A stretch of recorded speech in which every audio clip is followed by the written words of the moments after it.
say which one, but I guess it matters. Right. I won't have to say. All right.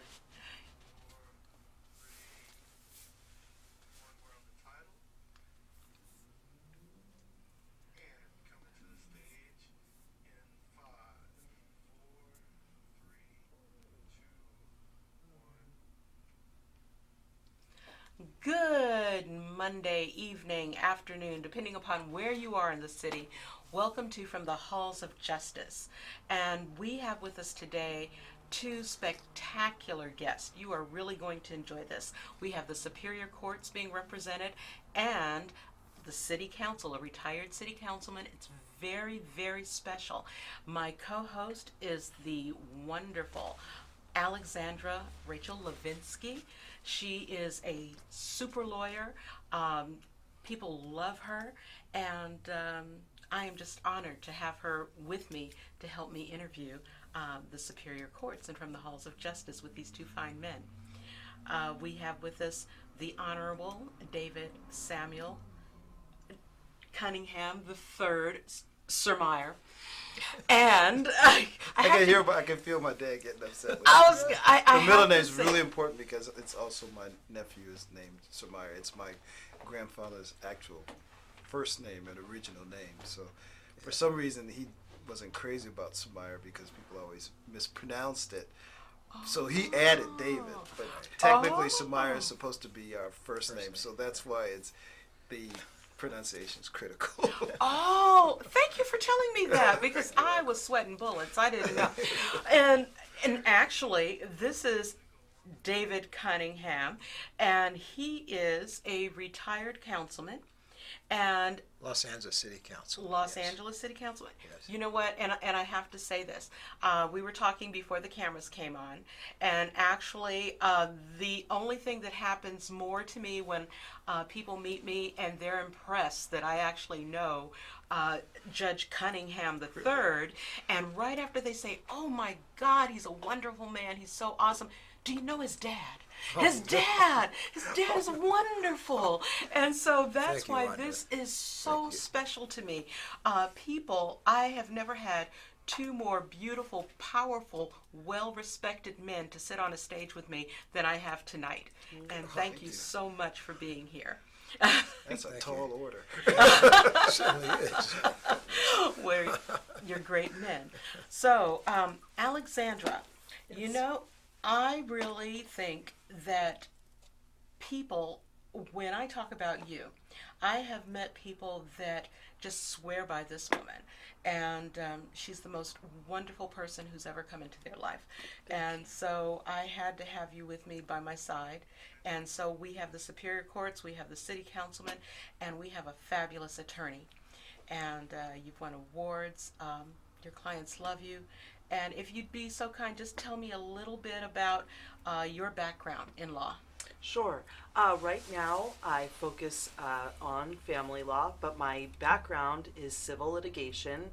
I practiced civil litigation from 2003 to 2007, and now I have practiced family law since 2007. However, my litigation gives me wonderful experience, has given me a wonderful experience and enabled me to grow my litigation skills, which make me a good, formidable defense attorney. Yes, you are.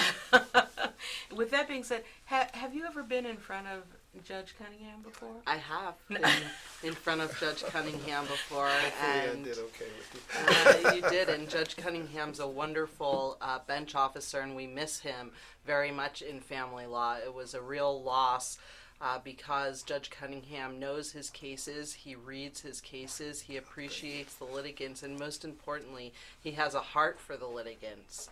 And that made him extremely careful about his cases. And in fact, from the first family law dinner, remember all of that? I absolutely remember, because it's very important to me when I see a judge who really cares about his bench and his cases the way that you do. Amen. I would like to know more about retired Councilman Cunningham. Tell me a little bit about your story, your background. Well, my background is rather extensive, and I'm not sure you want to hear all of that. I am the father of 6 children, Wow. 3 boys and 3 girls. Mhm. And I am so proud of all of them. I'm proud of the fact that my oldest son, who we practically grew up together because I was a teenager when he came out. But I spent some time in the Air Force. Got out, was stationed at March Air Force Base, and I went to the University of California at Riverside. And I was overwhelmed by the fact that you could go to school, to a university like that, for $75 a semester. So I went there. I had 2 years left, and I got my degree. And from there, I came to Los Angeles on a fellowship, the Coral Foundation internship in public affairs, and that catapulted me into the political and civic life of the city of Los Angeles, and that's where Tom Bradley and I first got to know each other. That's where I went to work for Warren, Assemblyman Charlie Warren, who got elected, and then subsequently I met Gus Hawkins, and then after finishing Coral, I got interrupted and I went overseas and worked in West Africa, represented a company, Duquesne Corporation, selling language labs of all things, and installing them, which I learned how to be careful with electricity. And came back and went to work for Hughes Aircraft Company, and then I started my own firm with a couple of other partners. And we were in the consulting business, the headhunter business to start with, and then we eventually went into directions in terms of black business and the development of black business owners. And in 1973, Tom Bradley asked me to run to replace him, and it was interesting because there were something like 46 other candidates in the race, and so, I mean, that's a tough thing, and I finally won it, and spent a few years on the city council. And having been a businessman, I did not plan to spend all the rest of my life in elected life, and so I left the public arena. Well, I left the city council in 1986, and went back into private industry and worked in an investment banking firm, then came out and started my own consulting firm again. And since then, I've been doing that for almost 30 years now. And as well as I have started other ventures, I have a charter school that I've started. And I just, and I'm still involved in the community. I've served between Riverside and Los Angeles in both communities because I happen to love the University of California at Riverside, and I have served as president of the Alumni Association, so it's in my heart. And then my middle son went to UC Riverside and played on the basketball team, and he did very well, and he's had a great future too. So that's about it, and I've been overjoyed watching this young man as he's done what he's had to do, and you know, his resume is much more impressive than mine. I can tell you. We're impressed right now. No, I'm like just blown away. No wonder that's why you are the way you are. You are just. Yeah, but he is Root Tilden Scholar, NYU Law School. But I tell you, you can imagine. Phi Beta Kappa USC. I mean, come on. all This guy. But I have to tell you, you should meet the other 5 siblings because you can appreciate at our family how difficult it was to get a word in edgewise. We were all very aggressive about our opinions, and also very well read. So when you get an argument from a Cunningham, you're getting a thorough, engineered argument. And I tell Well read and well spoken. And I'm passionate about their And position. I like it. I was going to say, I'm feeling it. I could sit here and just listen to him, you know? This is wonderful. No wonder your courtroom is so awesome. This is where you get it from. Well, my mother might have something to say about Yeah. that. You know, they were two very aggressive people. I've been very fortunate in terms of my DNA pool. My dad's been an extraordinary role model and a very determined person that taught me both discipline and community commitment and obligation, and plus he's fun.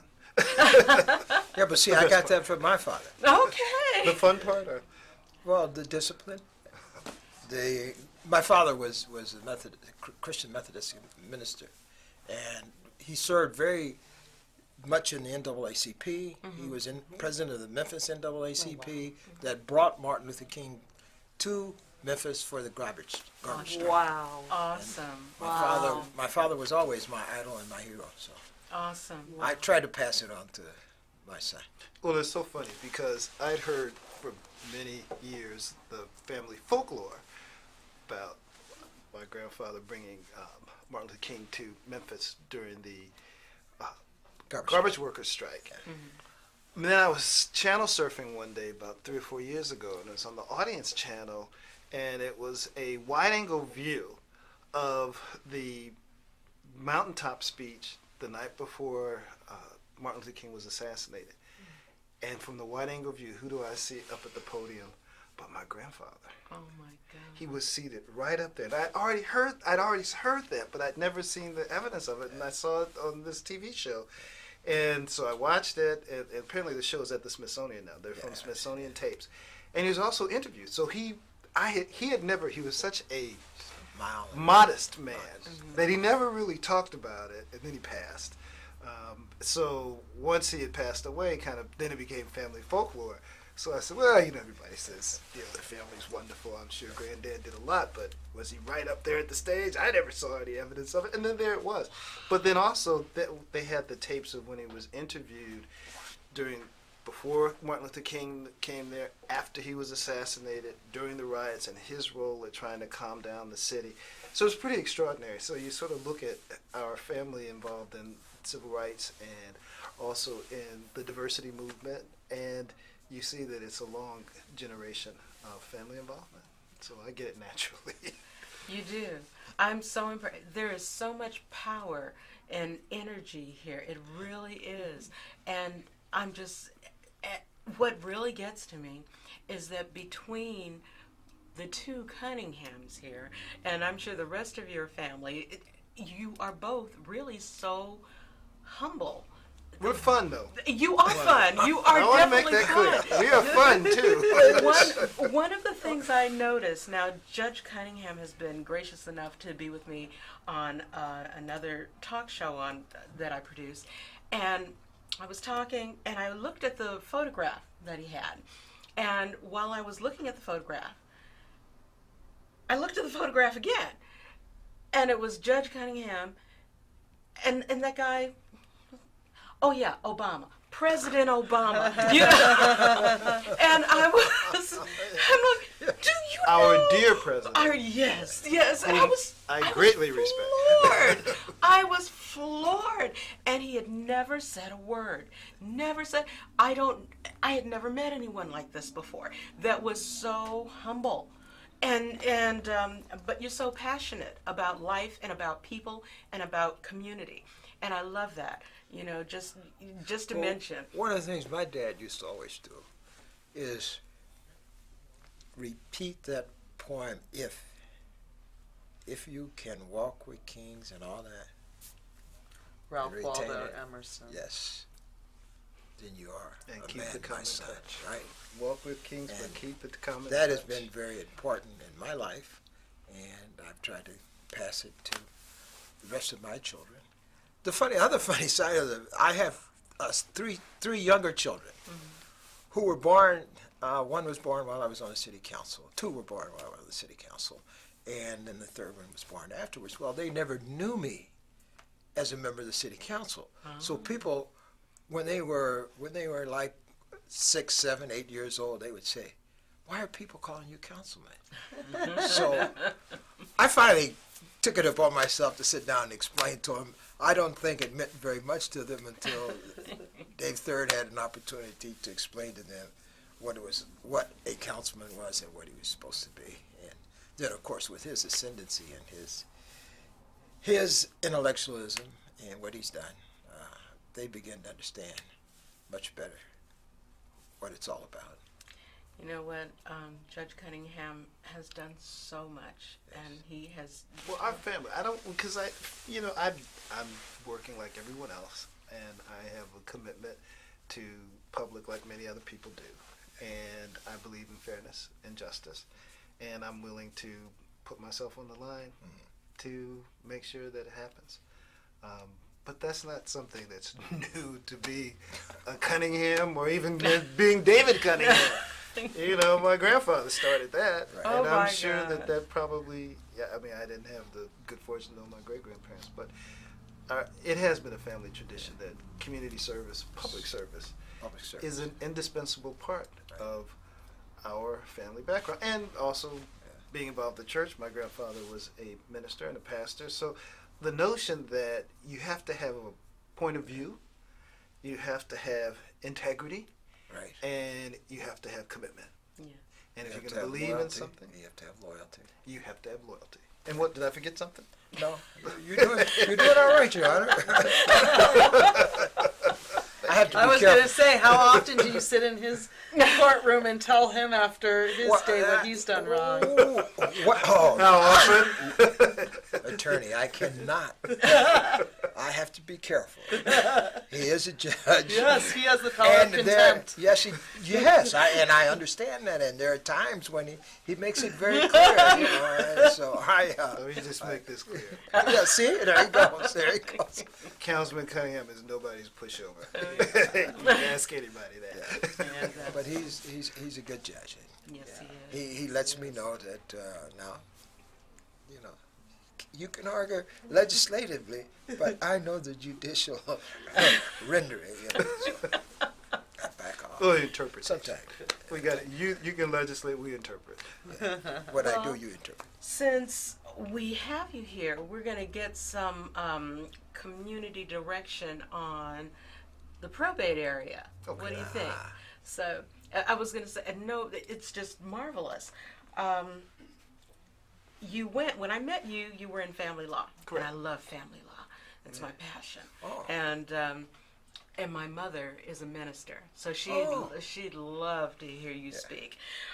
So I am in love with integrity and ethics and someone who cares about people, and I'm drawn to people who care about people. Best speaker in our family right now is my brother, who is a retired bishop in Oh, my Senior Church. God. Yeah, so he cannot orate us. Oh my God!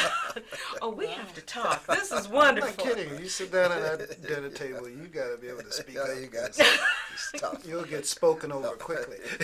But you're fun. You are fun. But it's true love. It's true love, the agape kind of love. So that's what it is. Thank you for that. That's a wonderful word, because Agape, agape. yes, Tell yes. them what agape means. I know what agape. My dad told me. Tell us, our audience, Oh yeah. what agape, because Yeah, it's a Greek it is. word that Yeah. means what? No, you go. No. Well, agape is the Greeks have 3 words for love. Right. There are And- 3 kinds of love. Right. There is the sweetheart love. Erotic love, Okay. like for I call it Cupid. sweetheart, but I'm sorry. All right, you all right? See, this is why I didn't talk. Well, that's what Martin Luther King. I mean, that was the word he used. Yeah, erotic. but I'm not arguing it. I just said sweetheart love. You know. Okay. Yeah. But you say erotic. That's gay. There is the familial love. It's Philios, family. Okay. I'm friendship.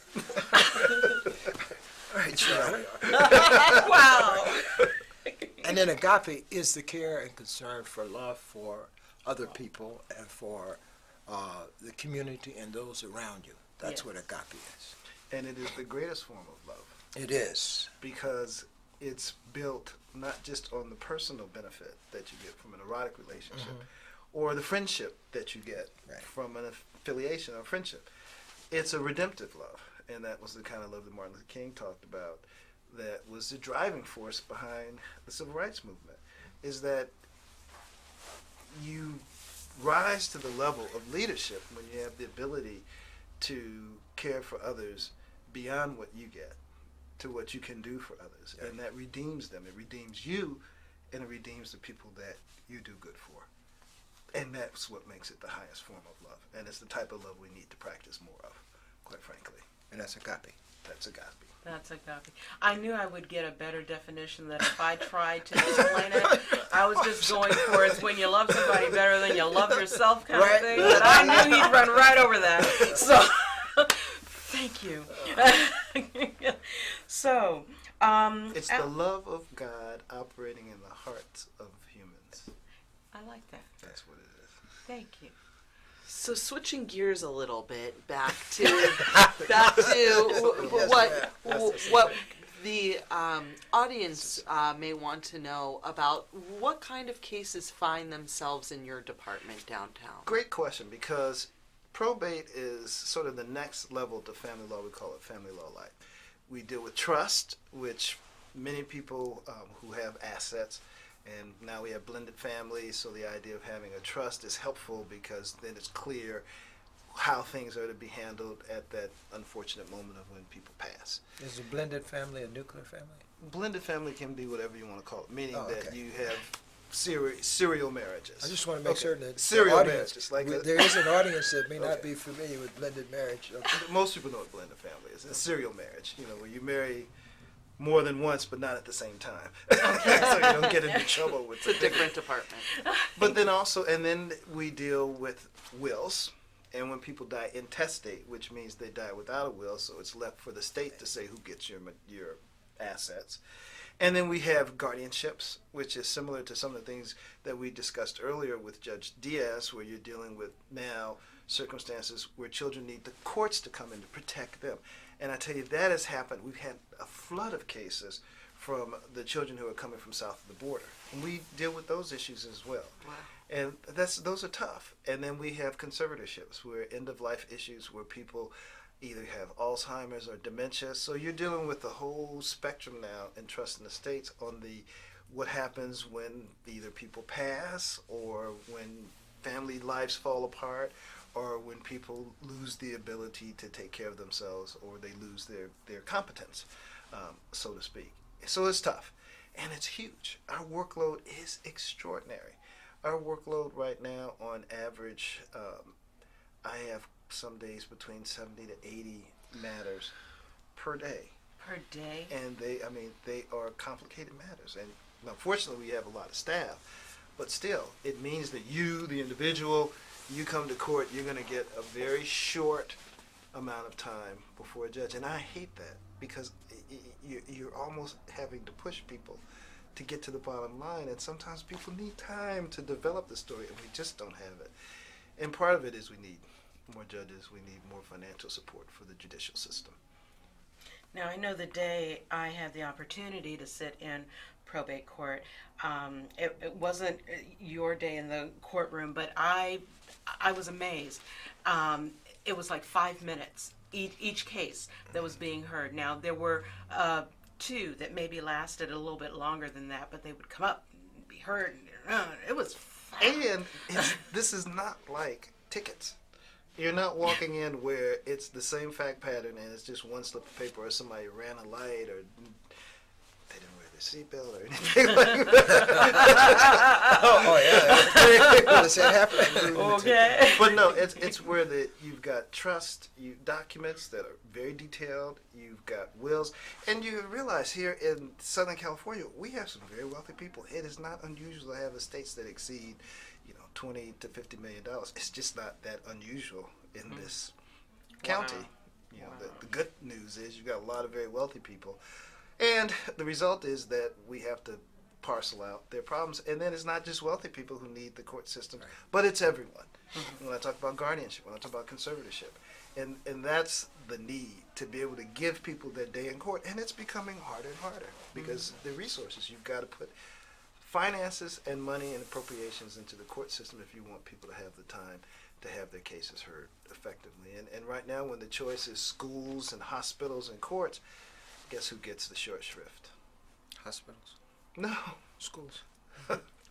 Well, which would you pick? You've been an elected official. You would I'd probably pick all three of them. I'd pick all three of Okay, them. but if you had $1 If I had $1, and each of them needed the full $1, each of them needed the how full would dollar. you distribute that former elected official, that $1 to those I'd three have needy to try to do folks? like Solomon.